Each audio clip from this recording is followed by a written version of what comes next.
It was sometimes good, it was sometimes bad, and it was sometimes ugly. But with the second loss to the Dodgers in the wild card round, the Cincinnati Reds 2025 season has officially come to an end.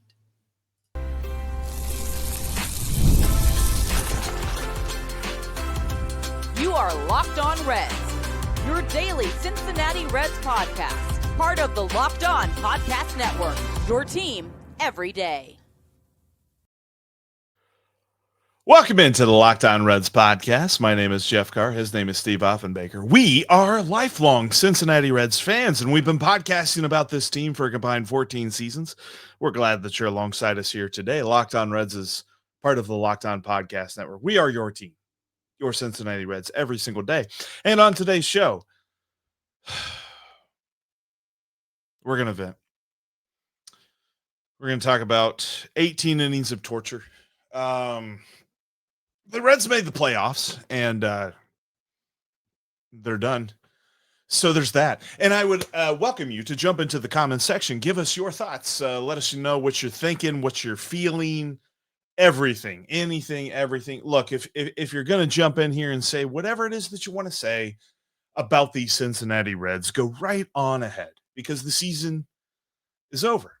And look, I love my Reds so much, and I think that's why I feel this loss so deeply. I feel this series.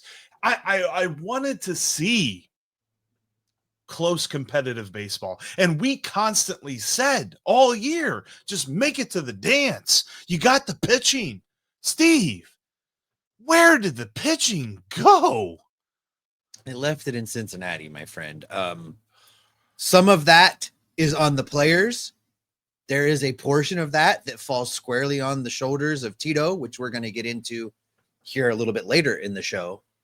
But the fact remains, Jeff, the season is over. Now, look, Auntie Darlene, I hear you.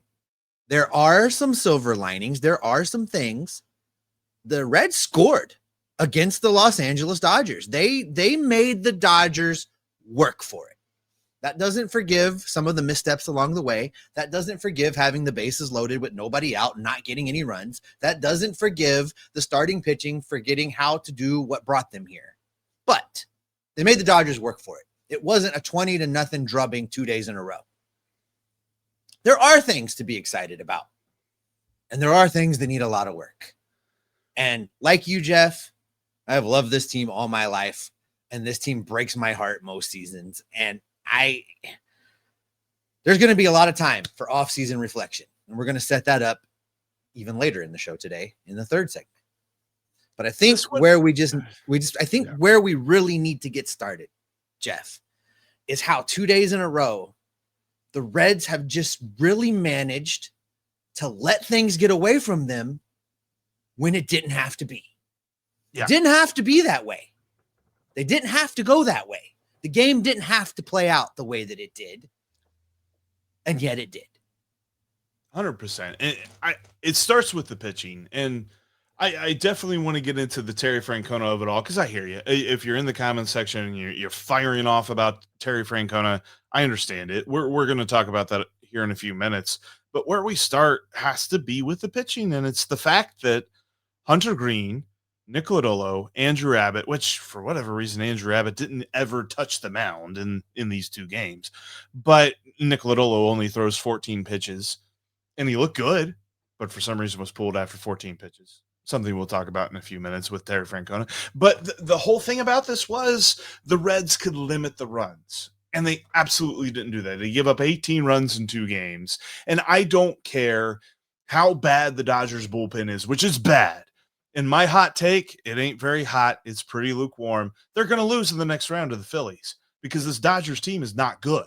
This Dodgers team can hit, but if they face a pitching staff that doesn't get just absolutely blinded by the bright lights, like the Phillies pitching staff will not, then they're not going to advance because, the Philadelphia Phillies watched this series and should be sending a gift basket to Cincinnati. Should be sending some thank you cards to Cincinnati, because you know what the takeaway is for the Philadelphia Phillies? We're going to go into every game We're going to foul off as many pitches as possible. We're going to make the starting pitching throw 100 pitches through 5 innings, and we're going to decimate this bullpen. The Philadelphia Phillies lineup is going to absolutely destroy the Dodgers bullpen, and they've got the Cincinnati Reds to thank for the blueprint.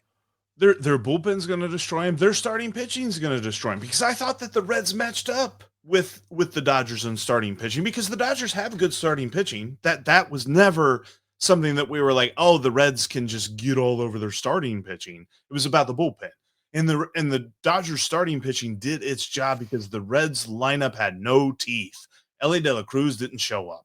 We didn't see any clutch hitting. There was no clutch hitting to be found. Sal Stewart provided the most clutch hitting we saw, and he only played in game 2. He played for like a minute in game 1, but whatever. Like, I go back on the fact that, okay, we got here because of run prevention, and the Reds were just not preventing runs. And that was where everything stemmed from, because if you can't pitch, and you're a team that is supposed to be good at pitching, then you're going to lose. It just does not matter. This lineup was never going to cover the defects of a pitching staff that got its can kicked all over the field, Steve. It was so unfortunate to see, because these guys had much better years than we saw. And if this was our last impression of Nick Martinez, that's so unfortunate, because Nick Martinez has had a good time here in Cincinnati. I'm going to remember some good things about Nick Martinez, but his very last act will be just getting clobbered by this Dodgers lineup. Yeah, and he won't be back. He's going to command more money than the Reds are going to give him. They probably are still shocked that he took the qualifying offer and that they ended up having to pay that. I do want to focus in on good things when you say them, Jeff. Circle back to Sal Stewart for just a second. Yes. Sal Stewart cemented his spot in competing to be a starter on this team next year. Sal Stewart will be in spring training. That is a great way for him to finish the season, a great impression to leave on the coaching staff, on the fans of this team, a great confidence builder as he heads into the winter and works on things. He can come into spring training and battle and be a big part of this team in 2026. Really, really happy for the success he had, both during the time of his call-up and more specifically in his first playoff action as a member of the Cincinnati Reds. What a great showing for Sal Stewart. He's going to be fun to root for. He's got so much personality, but he steps up to the plate, and I don't care who he's facing. He's like, I'm going to hit you. I don't care who you are. You're going to throw me a pitch that eventually I'm going to clobber. And he showed that. He exuded that. It seemed like there were so many at-bats by Austin Hayes, by Elly de la Cruz, by Spencer Steer, by Matt McClain, where there were pitches that looked like they could hit, but because they were looking for something else, they didn't. There was a lot of, this is what I'm looking for. And then whenever they didn't get that, they didn't succeed. And they not just taking the game as it happened to them. So they were not able to catch up to what the Dodgers were doing, where this was a different game for the Dodgers lineup, where they didn't clobber a billion home runs. It was just double here, double there. We had a walk here, double there, just good hitting. The thing that we hear a lot about this lineup for the Reds is that they're all about, good, solid line drive, timely hitting. That's what the Dodgers just did to this pitching staff. And it was unrecoverable from. And it's so frustrating, because that is what has been the strength of this team all year. And if anybody went all year without watching the Reds and they saw these 2 games, they said, boy, this team needs a lot of work. And I think it needs a little bit of work this offseason for sure on the lineup side of stuff. But man, the pitching is really promising moving into the offseason. It's just these last 2 games didn't show anything of that kind. No, and you're right about the hitters in the batter's box. There was a lot of intellectual constipation amongst the Reds hitters. They just were all bound up.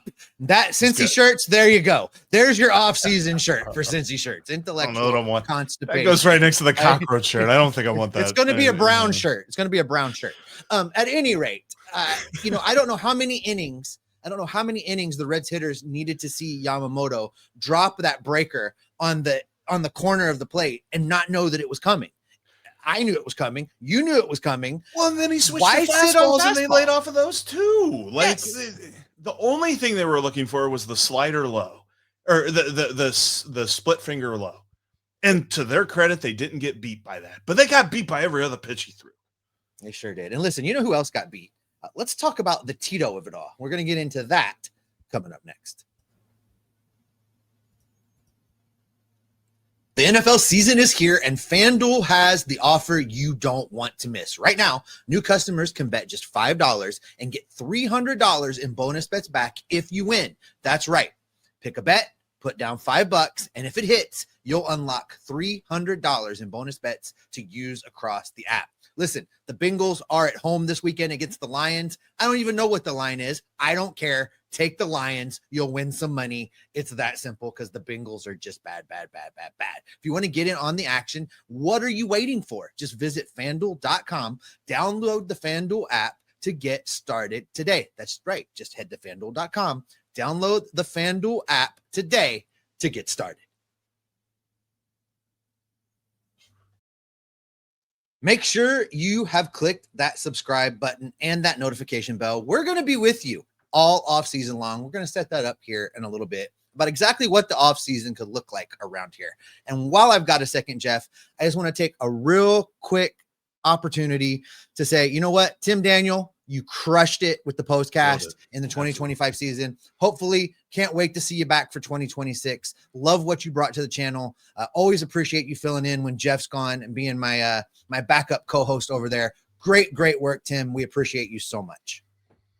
Absolutely. And it's been a great season overall. And we're going to be with you all throughout the offseason. We're going to try to bring on Tim every so often to talk about what's going on with the Reds, maybe review some different things. I mean, coming up next week, we're going to really dive into lessons that the Reds learned this year, both good and bad. I mean, there's definitely good to this season. You make the playoffs, there's good.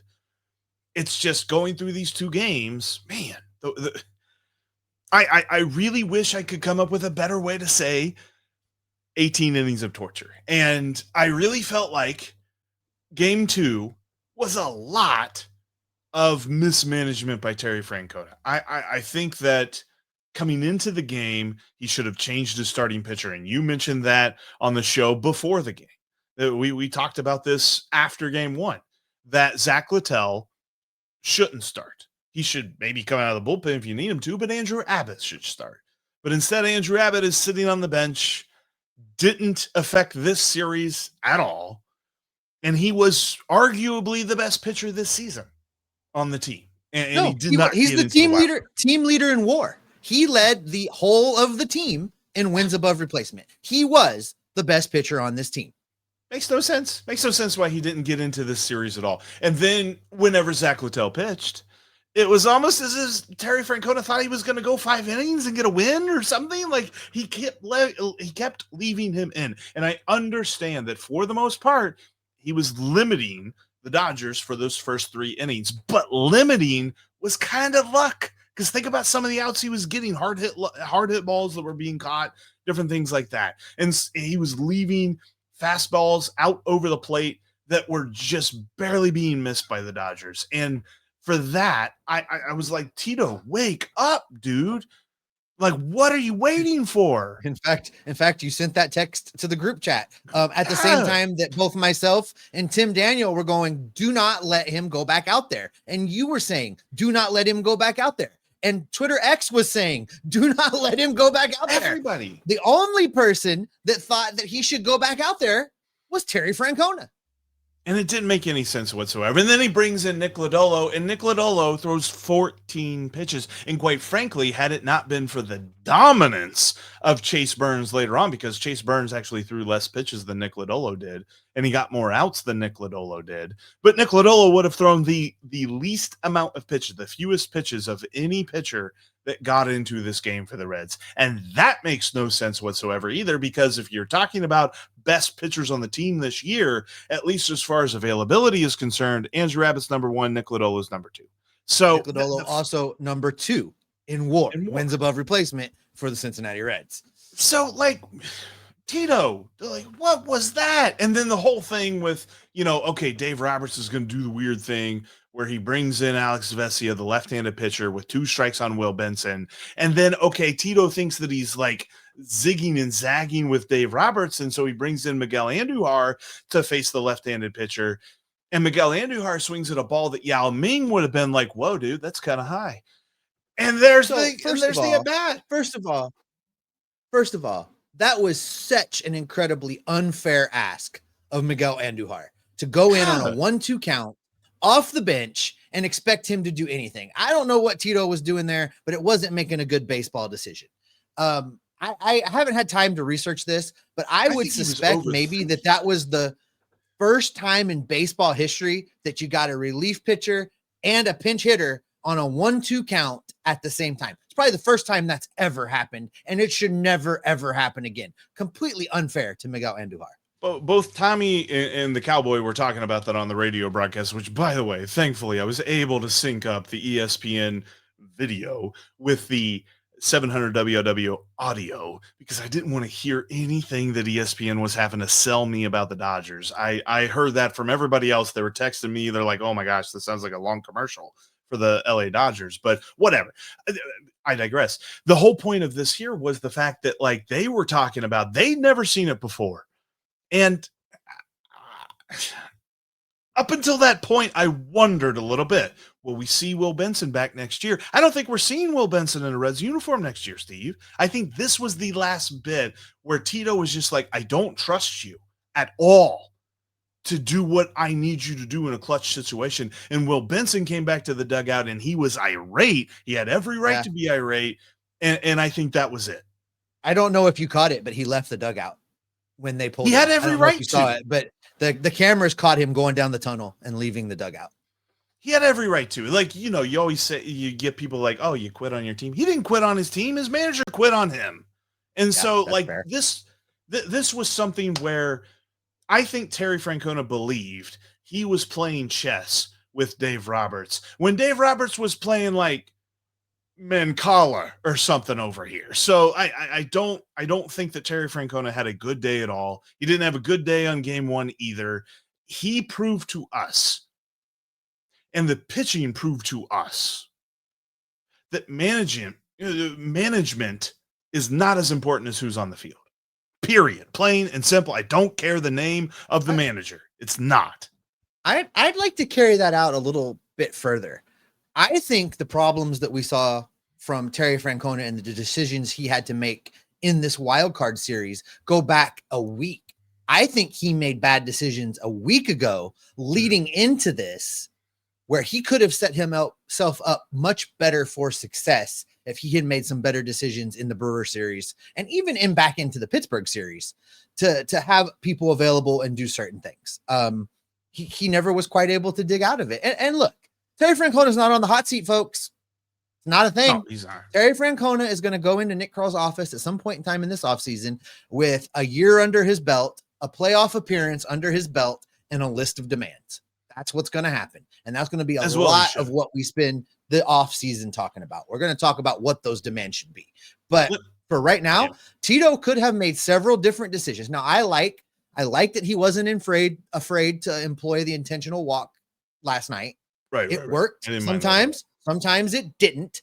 But man, did he make bad pitching decisions. Just all the way around. Bad pitching decisions. People were coming at me all game long in my mentions on Twitter X. What is wrong with you? Why would you want Andrew Abbott on short rest? Have you seen him pitch? Yes, I've seen him pitch. But I know what? He had 3 innings left in that arm. He had 3 innings, 3 adrenaline-fueled innings in that arm to go tonight. And then you follow him with Nick Lodolo, who could have gone 3 more, and then you could have got to Santillan and Pagan. It's not that hard. It's not rocket science. But everybody was trying to be cutesy in this Reds coaching staff, and it cost them. Let me ask you this, because I saw this take, and I don't know that I feel strongly about it, but I'm curious if you do.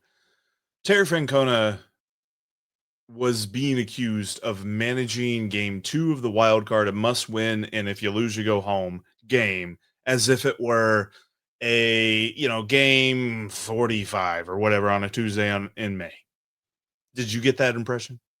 Yeah, there was no urgency. Nobody acted with a sense of urgency. The only difference I saw in Tito's managerial style last night versus what I saw from him on opening day or when you and I were at the stadium in April, May, June, or July, the only difference was those intentional walks, because he doesn't put a whole lot of guys on with the intentional pass. And he did that last night. That's the only thing he did different. That's fair. I don't know that I feel strongly about it, but I don't like the way that he managed. I did think there was a lack of urgency in getting Zach Littell out of there. I thought it was weird that he picked Nick Martinez over Chase Burns. Chase Burns looked ridiculously good. Nick Lodolo looked like he could have pitched another inning or two. It was very strange the way that he managed, but it's clear that it's not all about him because this roster has holes. And this offseason will be very important. And like you said, Terry Francona should be going to Nick Krall with some ideas because he's managed his team for a year now. And as much as he came in here, whenever he was hired and he said, I didn't make any demands whatsoever, he better be making demands now as we head into the offseason, because that's going to be a big thing of what we're going to be talking about coming up here next week. This episode is brought to you by PrizePicks. Every day we make decisions, but on PrizePicks, being right can actually get you paid. Don't miss the excitement of this football season with PrizePicks, where it's good to be right. Playing PrizePicks is such a fun, simple way to add more excitement to football. You just pick more or less on player projections like Josh Allen's passing yards, Saquon Barkley's rushing, touchdowns and yards and all that other stuff, and you're in the game. In fact, they've got all kinds of great promos. You've really got to check out the app each and every week. There's different promos that give you almost like a free space, a free pick where it's like, maybe you see Jake Browning over half a passing yard. I mean, he's going to throw for at least one, right? Sometimes they do that. Over on PrizePicks, download the PrizePicks app today and use code LOCKEDONMLB to get $50 in lineups after you play your first $5 lineup. That's code LOCKEDONMLB for $50 in lineups after your first $5 lineup. PrizePicks, it's good to be right. And the next time that you're heading down to an event, whether it be a sporting event or some sort of concert, maybe a comedy event, whatever it is, Gametime's got you covered. Cincinnati Cyclones games are getting started back up. And of course, you've got Bengals games. Gametime's not going to be the only people that have cheap tickets there, but they're going to have the best last-minute deals when it comes to Bengals tickets when you head down to Paycor Stadium this year. You got to check out Gametime, especially for the fact that they make the process so easy, whether it's giving you your view from your seat, showing your all-in pricing up front so there's nothing that surprises you when you add your tickets to the cart. It's all on Gametime right now. If you download that Gametime app, create an account, and use the promo code LOCKEDONMLB, you'll even get $20 off your first purchase. That's great last-minute deals. That's $20 off your first purchase with the promo code LOCKEDONMLB, all on the Gametime app. Swipe, tap, ticket, go. Download Gametime today. If you can't watch us on YouTube, you can always listen to us on your favorite podcast app. We're on every single one of them. Go check us out there today. Also, make sure you check out Locked On MLB Game Night after we're done here today. Locked On MLB Game Night will be going all the way through every single ball game, all the way through the World Series. That's over on the Locked On MLB feed every single day. All right, Steve, as we really get into the end of this here, and look, this is it. This is we're not going to go crazy about complaining about these games much past this point. This is kind of our cathartic release and things like that. And we're going to start to look forward. So as we start to look forward, let's reset a little bit. Woo! I think that helps. So we'll reset a little bit as we move forward here, because the offseason is going to be pivotal. And I know that there's a lot of negativity out there right now where people are like, man, they're not going to do anything. They're just going to sit on their hands, and they think that everybody's going to get better, and that's going to be the plan for the offseason. And I find it hard to believe that Terry Francona is going to allow that to happen. Yeah, I agree with that. I mean it. He's got to go into Nick Krall's office with a list, because he's as frustrated as we are. He does walk into that meeting with a little bit of capital to spend. He did, in fact, get this team into the postseason. He did end their scoreless playoff innings drought. He got some runs on the board. He also carries with him the clout of having won everywhere that he's ever gone. So he's going to go into that meeting, and he should specifically have a list of demands about improving the bullpen, about fixing this god-awful outfield and bringing in the power hitters that we've said they've needed all along. Yeah. And, some strategic changes along the way. That absolutely has to happen, and it has to happen early.